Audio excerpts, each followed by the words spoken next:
Oke, oke guys. Saya ingin mengajak kita sharing dengan satu topik yang belakangan ini sering terjadi berbagai grup ya, di mana banyak terlihat orang mempertanyakan, kok sepi grup kita? Kok udah mulai banyak yang keluar dari grup ini? Kok mulai pada kemana itu? Nah, saya ingin mengajak kita sharing dulu tentang grup media sosial. Kenapa orang sepi? Kenapa orang juga keluar dari grup? Nah, yang pertama saya ingin katakan bahwa ada 5 alasan kenapa grup itu orangnya bisa keluar atau nomor telepon anggota bisa keluar. Mari kita simak satu persatu. Nomor satu yang bisa membuat grup itu ada nomor anggota yang keluar ya adalah karena tidak disengaja. Saya pernah beberapa kali bertanya sama teman yang sudah pernah namanya keluar dari suatu grup.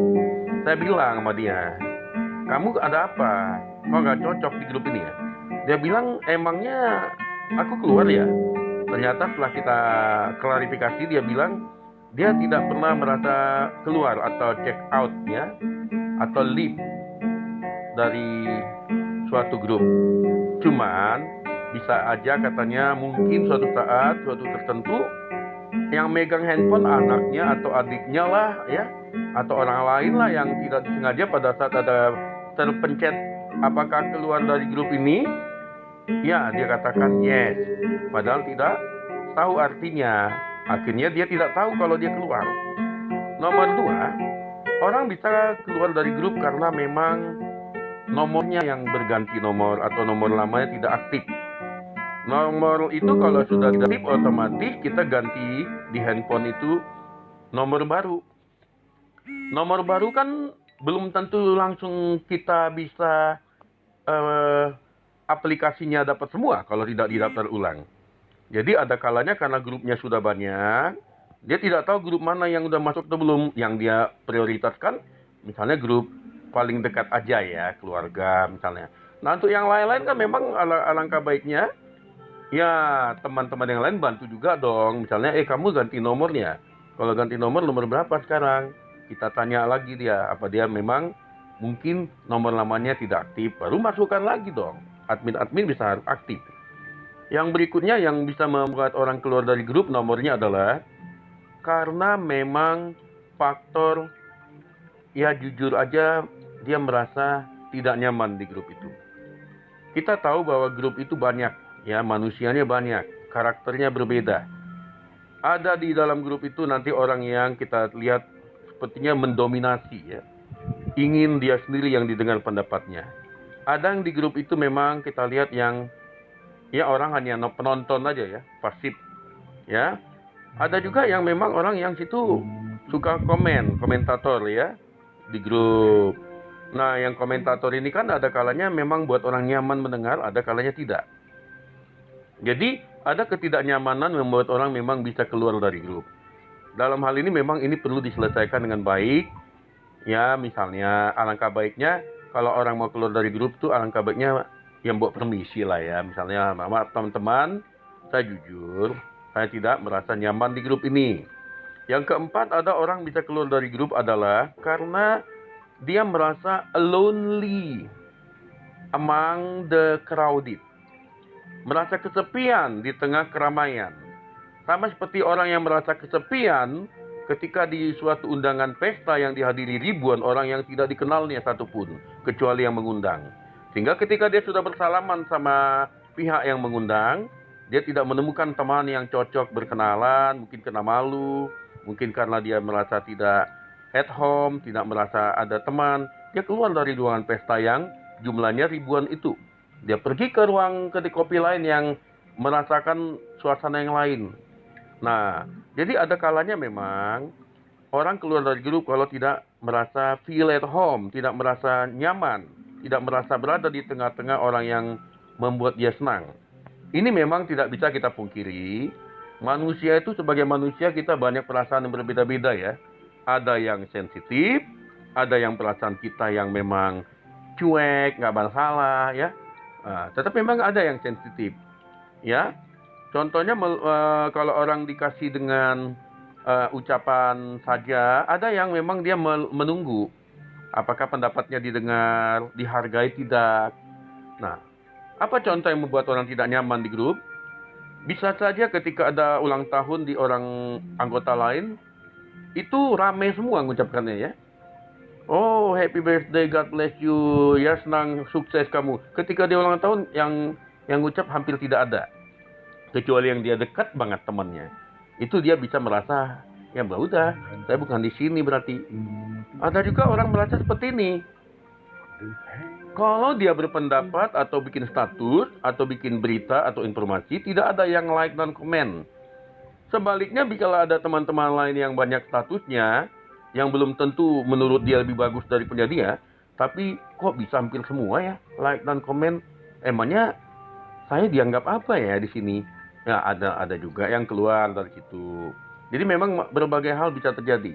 Yang kelima yang bisa bikin orang keluar dari grup misalnya adalah karena dia menganggap terlalu banyak grup ya, sehingga dia menganggap buat apa harus diisi semua ya. Bayangkan grup TK, alumni SMP, alumni SD, SMA, alumni kuliah di D3 misalnya. Ada lagi alumni kuliah di S1.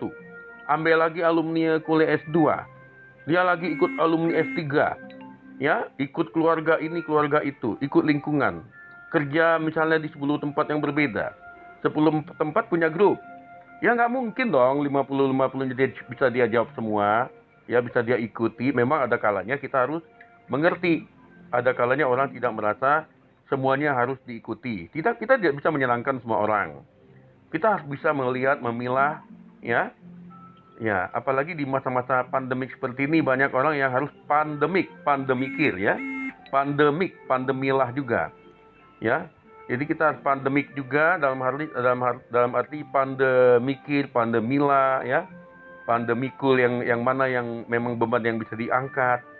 Tidak semuanya mungkin orang bisa berjam-jam tahan di depan ya gadgetnya, ya WA dan sebagainya. Kita banyak pekerjaan juga ya. Dan juga mari kita sama-sama menjaga kenyamanan, ketentraman hati untuk semuanya. Kalau memang ada berbeda pendapat, ya mbok cara mengungkapkan beda pendapatnya dengan cara yang manis lah, yang enak lah dikit ya. Jadi jangan bikin orang tersinggung, jangan bikin orang merasa tidak baik. Atau contoh juga kalau kita lihat ya, di masa-masa pandemik, di masa banyak orang yang tidak mendapatkan pekerjaan atau terkeluar dari pekerjaannya. Orang lagi banyak yang harus jadi jualan. Nah, dia berharap di grup itu misalnya ada anggotanya 50 orang lebih. Minimal 5 atau 6 orang beli punya dia dong kalau dia jual makanan, ya sembako. Ini kadang-kadang dia bagi share, tidak ada yang beli itu satupun. Padahal orang-orang beli juga di luar bisa. Dia merasa, saya buat apa ada di grup ini kalau gitu. Ya mendingan saya di grup lain yang dia menurut dia, dia merasa berhak untuk memilih grup yang memang banyak memperhatikan dia. Padahal di grup-grup tertentu yang paling bagus saya lihat, dan di mana di masa pandemi ini justru grup itu menganjurkan semua anggota yang punya barang dagangan diiklankan secara terbuka di grup itu. Supaya anggota bisa saling berjual beli di situ dengan baik. Tahu informasinya. Jadi jelas, justru didukung pada masa seperti ini, orang berjual beli yang lebih baik dalam grup itu. Didukung saudara yang ada, teman yang ada di grup itu. Apalagi pada saat orang kesusahan seperti ini, roda ekonomi harus berputar juga. Ya, jadi kalau dia sudah bagi share, misalnya aku lagi jualan bakso, ya di grup itu tidak ada yang beli baksonya, dia pasti merasa, ya udah saya di grup lain aja deh. Saya merasa di sini tidak diperlukan, tidak dianggap.